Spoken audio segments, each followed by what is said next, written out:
Tamil Nadu assembly తొలి సమావేశం సందర్భంగా పలు ఆసక్తికరమైన సంఘటనలు జరిగాయి. టిపికల్ అరవ రాజకీయాల డ్రెస్ కోడ్ ట్రెండ్ను మారుస్తూ ముఖ్యమంత్రి విజయ్ కోటు సూటుతో అదుర్సనిపించారు. సుమారు 50 ఏళ్ల తర్వాత డీఎంకే, అన్నా డీఎంకేలు కలిసి ప్రతిపక్షంలో కూర్చున్నాయి.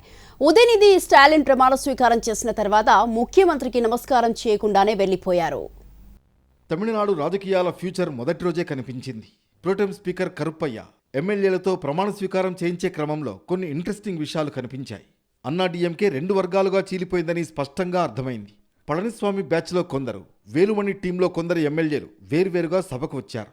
సుమారు 50 ఏళ్ల సుదీర్ఘ చరిత్రలో ప్రతిపక్షంలో డీఎంకే, అన్నా డీఎంకేలు కలిసి కూర్చోవడం ఇదే ఫస్ట్ టైం. వరుసగా రెండోసారి ప్రతిపక్షం వరుసలో కూర్చోవడం అన్నా డీఎంకే రాజకీయ చరిత్రలో ఇదే తొలిసారి. 2 నియోజకవర్గాల్లో పోటీ చేసి గెలిచిన విజయ్ తిరుచి ఈస్ట్ నియోజకవర్గానికి రాజీనామా చేయడంతో 233 మంది ఎమ్మెల్యేలుగా ప్రమాణ స్వీకారం చేశారు. మంత్రుల్లో చివరిగా కీర్తనను ఆహ్వానించగా ఆమె ఈసీ ఇచ్చిన సర్టిఫికేట్ తీసుకురాలేదు. ఆ ధృవపత్రం ఉంటేనే ప్రమాణం చేయాలని ఆయన చెప్పడంతో తన సీటు వద్దకు వెళ్లి కూర్చున్నారు. సభ ముగిసే సమయానికి ఆ పత్రాలతో వచ్చి ప్రమాణ స్వీకారం చేశారు. ఇక ఉదయనిధి స్టాలిన్ ప్రమాణం చేశాక సీఎం వైపు చూడకుండానే వెళ్లి సీట్లో కూర్చున్నారు. ఫార్మాలిటీ ప్రకారం ముఖ్యమంత్రికి నమస్కారం చేయాలి, కానీ చేయలేదు. ప్రతిపక్ష ఎమ్మెల్యేల్లో కొందరు సేమ్ ఉదయనిధి బాటలోనే నడిచారు. ఇక తమిళనాడు అసెంబ్లీ అనగానే అడ్డపంచలు, ఖద్దరు పంచాలతో పెక్యులర్గా ఉంటుంది ఆ వాతావరణం.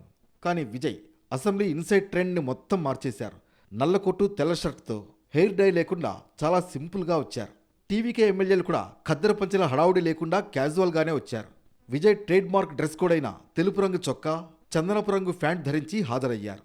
సీఎంగా బాధ్యతలు చేపట్టిన రెండో రోజే ప్రతిపక్ష నేత ఇంటికి వెళ్లి మర్యాదపూర్వకంగా కలిశారు సీఎం విజయ్. చెన్నైలోని స్టాలిన్ ఇంటికి వెళ్లారాయన. ముందుగా ఉదయనిధి స్టాలిన్ స్వాగతం పలికారు. షేక్ హ్యాండ్ ఇచ్చి హగ్ చేసుకున్నారు. ఇంట్లోకి తీసుకువెళ్లారు. అనంతరం విజయ్ను శాలువాతో సత్కరించారు స్టాలిన్. పుష్పగుచ్చం ఇచ్చి విషెస్ తెలియజేశారు. కాసేపు మాట్లాడుకున్నారు. ముఖ్యమంత్రికి బుక్ను అందజేశారు ఉదయనిధి. ఆ తర్వాత ఎండీఎంకే అధినేత వైకో ఇంటికి వెళ్లారు విజయ్.